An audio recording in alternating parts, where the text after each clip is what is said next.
homemade bread!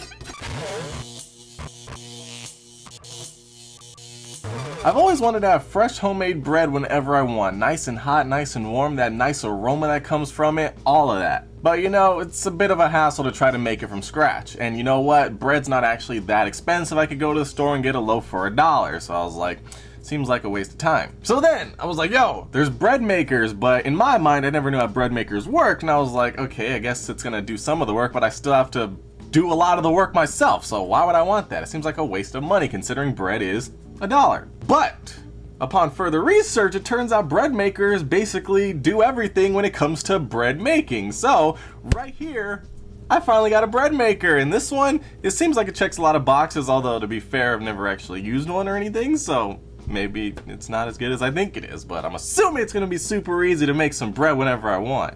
The packaging could definitely be better. This just looks like a shipping box, and that's it. Maybe there's a better package inside, I don't know.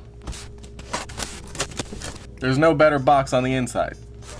But inside the box we have an instruction manual, which even includes recipes for different types of bread. Very nice.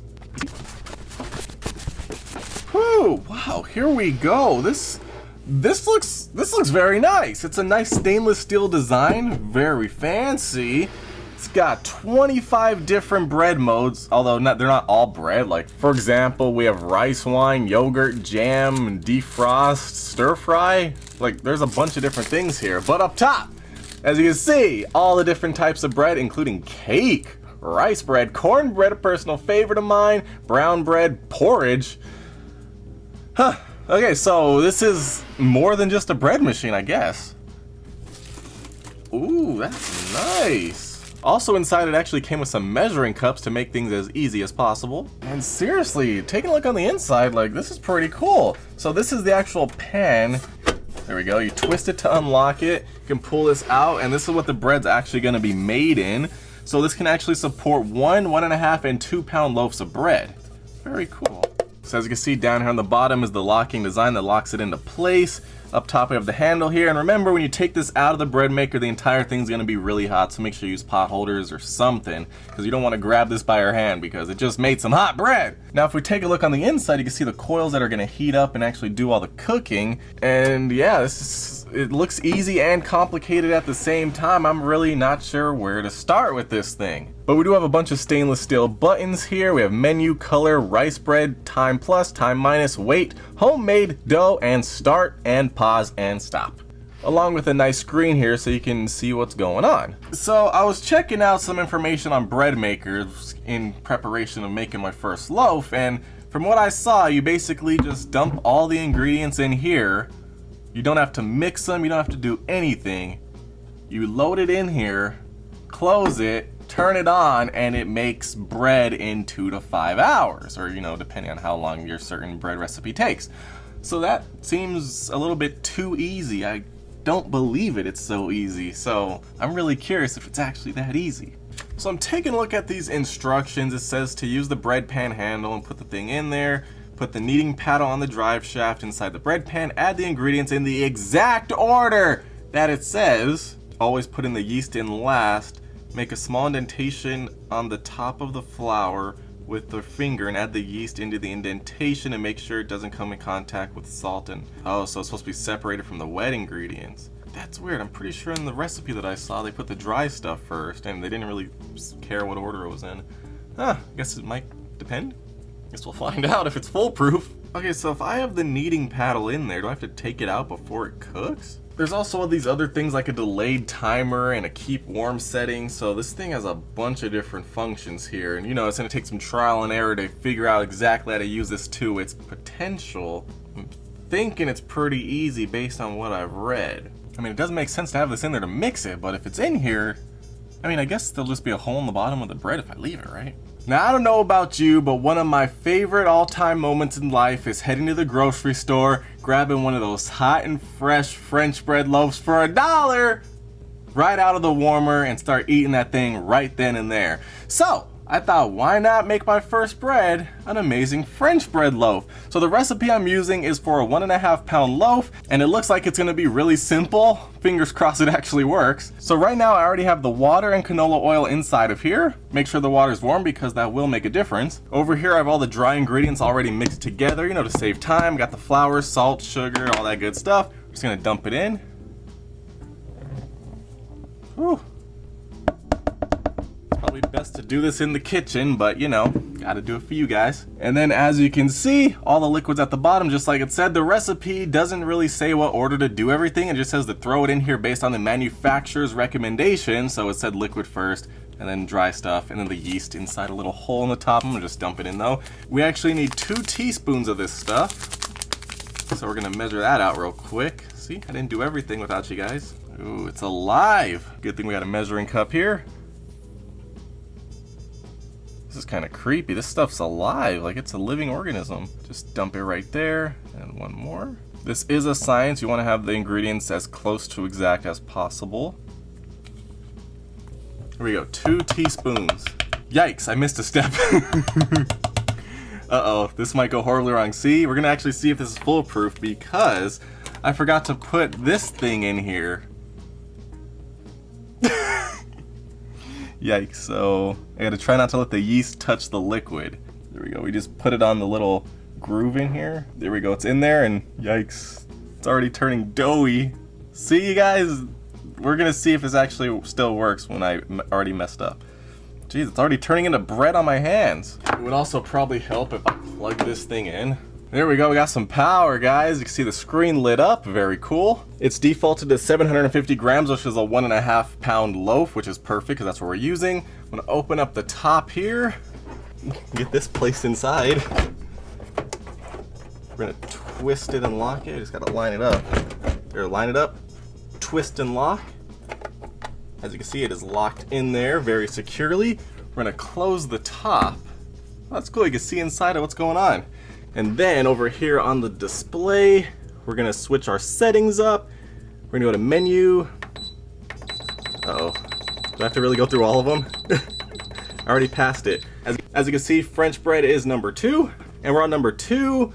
We're gonna choose color. Instead of just do light, we can choose medium and dark. We'll just do light, like the recipe says. It says it takes 2 to 5 hours, so I guess weight we can transfer, but we'll stay at 750 grams. It looks like a 4-hour timer. I mean, is that all I have to do? Do I just press start and it does it all? I'm excited, guys. We're about to make some bread. Start. Ooh. It's starting to mix it up. We got 4 hours on the timer. If you take a look here, it does say we're mixing right now, and I guess it says, I guess it's because we're in one of those modes that has the book there, but it is working. Yeah, we're making bread. Yeah. So I'll be back in about 4 hours to see if this actually turns into bread, because if it does, I'll actually be very impressed.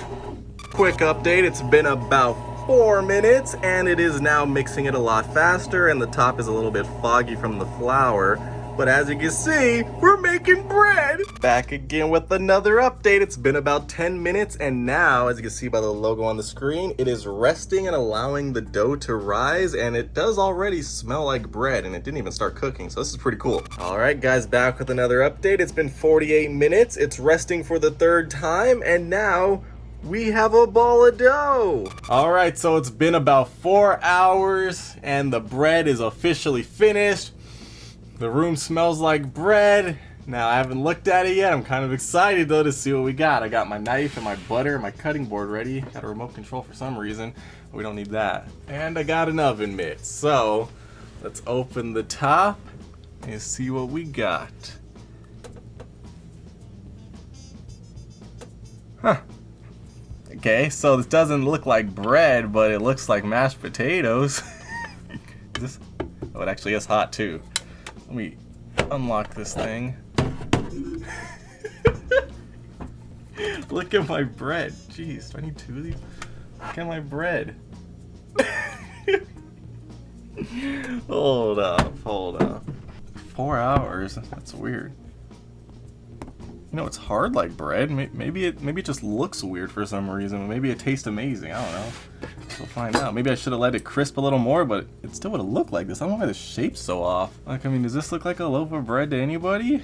Maybe it's the recipe. I'm gonna say it's the recipe. Jeez, this is complicated because this thing is really hot. I could dump it out here. Oh, hold up! Wait a minute. This looks a little bit more like bread. I'll just throw you back in there for now.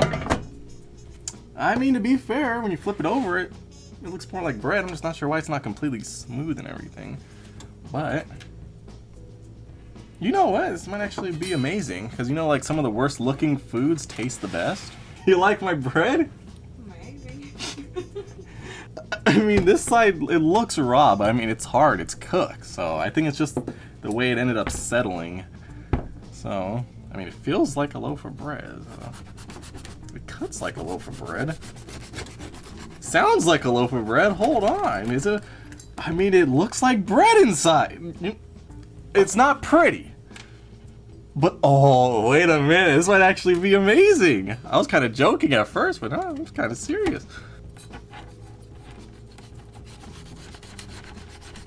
So I got a slice of bread here. Feels nice and hot on the inside. Crispity, crunchity on the outside. This feels like French bread. I'm just saying. Smells just like French bread. I'm kind of impressed. So let me try this out plain. Bruh.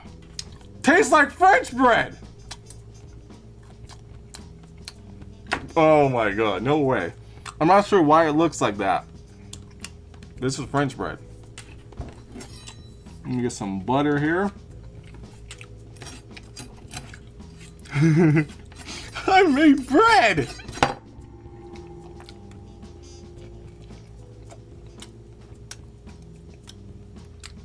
What? It tastes like French bread. I gotta figure out why it looks like that because it didn't settle properly, but it tastes fire. Oh, that was an easy recipe. All I do is put the ingredients in this thing, press go, 4 hours later, French bread. That's insane. I definitely recommend getting one of these. Changes the game. I'm gonna use this for everything. I mean, you can make jams and yogurts and stuff in it, cake. Like, I'm gonna make all that stuff. It's so easy. Like, it's pretty much foolproof. I'm just not sure why it looks like this, but you know, on the inside, that is French bread. So, you know, just trim off the bottom and nobody will ever know. That's insane. If you have a bread maker, let me know if you already knew about this because I'm pretty mad that you guys didn't tell me about this sooner because this is awesome. Like, this is my new best friend. I'm gonna have bread every day now. Watch me.